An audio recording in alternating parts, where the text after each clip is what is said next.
ኤሚ በር ተዘግቶባት ውስጥ ብቻዋን እያለቀሰች ነው። በር እያንኳኳች እባካችሁ ክፈቱኝ፣ እኔ እኮ ሕፃን ልጅ አይደለሁም እንዴት በር ትዘጉብኛለችሁ? በማለት እናቷን ስትማጸናት እናቷም አባቷ ያላትን ነገር ነበር የመለሰችላት።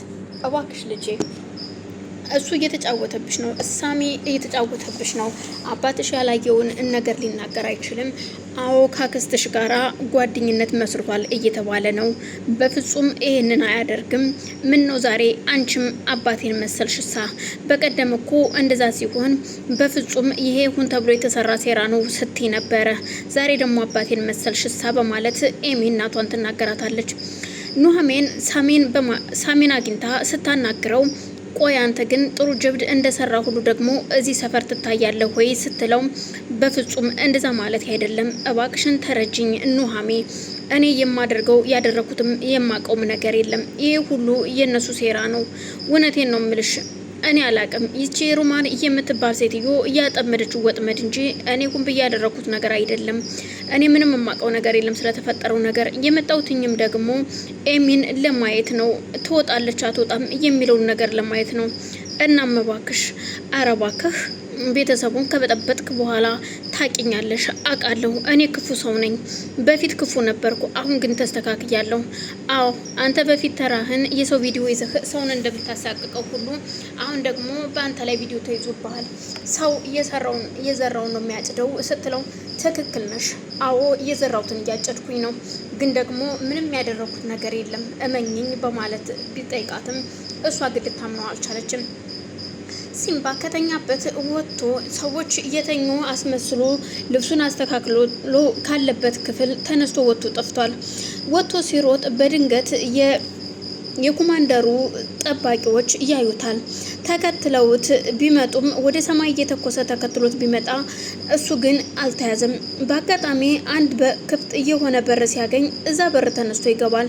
እዛ በር ሲገባ አንድ ትልቅ ሴትዮ ቁጭ ብለው ስለነበረ እባክህን እኔ ምንም ነገር የለኝም ምስኪን ነኝ እባክህ ሲሉት ባክሽን ዝም ብለሽ አትቀባጥሪ በማለት ሴትዮዋንም ይጮህባታል።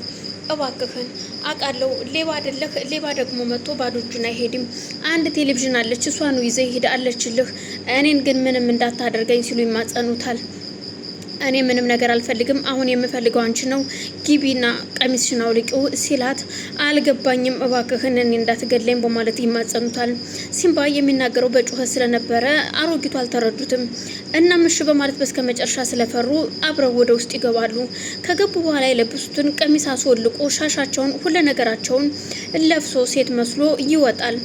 ያኛው ወደ ሰማይ እየተኮሰ ሲምባን እየፈለገ ነበር። ሲምባም ልብሱን ቀይሮ ራሱን እንደ ሴት አስመስሎ ከዛ ግቢ ወጥቶ ሲሄድ የዛው የኮማንደሩ ጠባቂ የሆነ ሰው በዚህ ሲሮጥ አላያችሁም ወይ ሲል ይጠይቀዋል። በፍጹም ኧረ እንደዚህ አይነት ሰው አላየውም በማለት ራሱ ሲምባ ራሱን ይከላከላል። ያም ሰው ጥሎት ከሄደን በኋላ ወይኔ ሲምባ በስከ መጨረሻም የዚችን አሮጊት ልብስ ለብሼ እንደዚህ ለለፍ ላምልጥ ወይ በማለት ራሱን እያደነቀ ተነስቶ ወደ ቦታው ይሄዳል። እናም ሳሚ ሩማንን ለማግኘት ያለችበት ሆቴል ይሄዳል። የሄደው ሩማን ለጋሽ ያሳየሽው ቪዲዮ ትክክል ነው አይደለም? ምን ብለሽ ነው እንደዚህ አይነት ስራ የሰራሽው? በማለት ለመናገር ለመጠየቅ ነበር ሄደው። እሷ ቁጭ ብላ አለም 9 ብላ ፈታ እያለች ነበር። እንደ ሄደ ግን አንገቷን ነበር የያዘው። ስሚ ላቶ ላይኩን ምን ብለሽ ነው የተናገርሽው? እኔና አንቺ ምን አይነት ግንኙነት እንሮን ነው? እንዴት የለይኩንን ልጅ አፍቅሬ አንቺን ላፈቅር እችላለሁ? ለዛውም እናቴ ከምትሆኝ ሴትዮ ፍቅር እንዴት ይዘኛል? ምን ብለሽ ነው ወሬ ያቃጠርሽው? አሁን ያበላሽሽውን ነገር ታስተካክያለሽ ወይ? በማለት አንገቷን ይዛታል።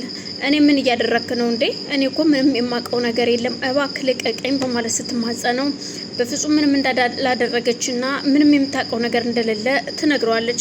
በስከ መጨረሻ እሱም እውነትሽን ነው እመኚ በማለት ካጠገቡ የነበረውን ጠርሙስ ይሰብርና እተለትልሻለሁ ይላታል።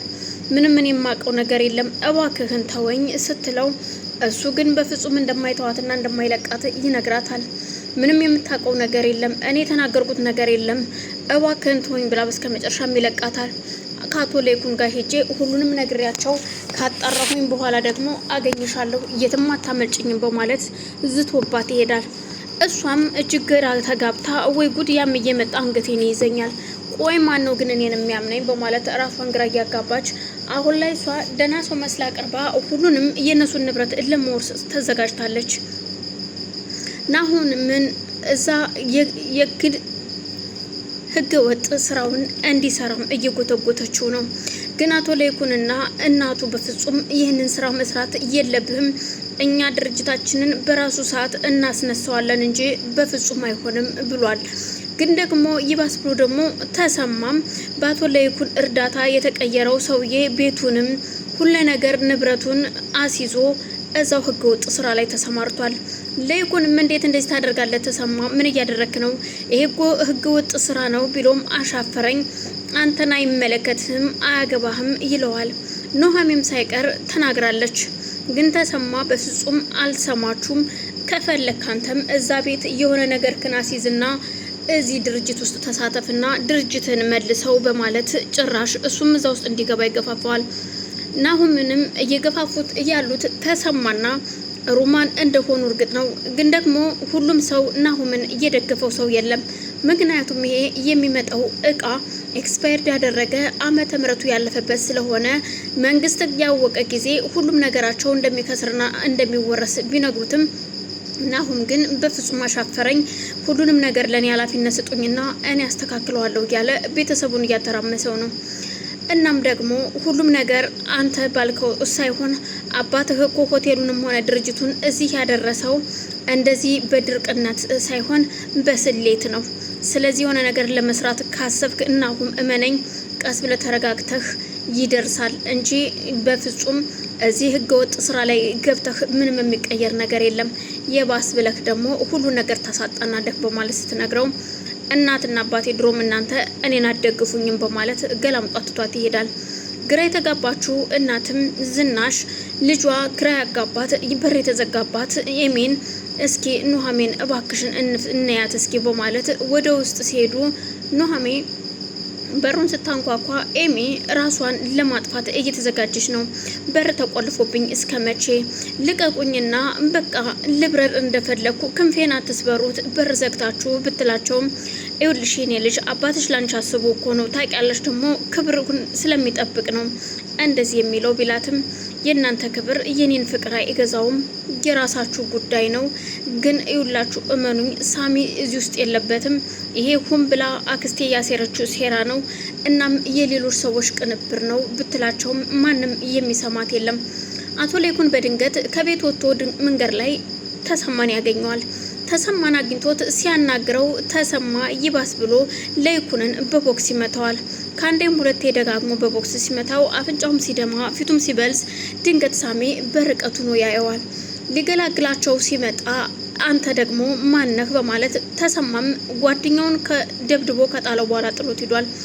እናም ጋሽ ምን ሆኖ ነው በሰላም ነው ወይ ማን ነው እንደዚህ ያደረገውት በማለት ወደ ሐኪም ቤት እንሂድ ብሎ ከወደቁበት ሊያነሳቸው ቢልም አቶ ለይኩን ግን በፍጹም ዞር በልልኝ አንተ ደግሞ ማን እናንተ ናችሁ እንደዚህ የምታደርጉኝ በማለት የተሰማን ቁጭት ከሱ ላይ ለመወጣት ይሞክራሉ። ግን እባክዎት በማለት ቢናገራቸውም ይባስ ብለው የሱን አንገቱን ይይዙታል። በዛን ሰዓት እናሁም እየተንደረደረ ይመጣና ምንድነው የተፈጠረው አባዬ ምን ሆነ ነው ፊትህ ሲለው እነዚህ እያሉ በየት ነው በማለት ሲናገር አባቴን ነው ወይ እንደዚህ ያደረከው በማለት እናሁም ሳሚን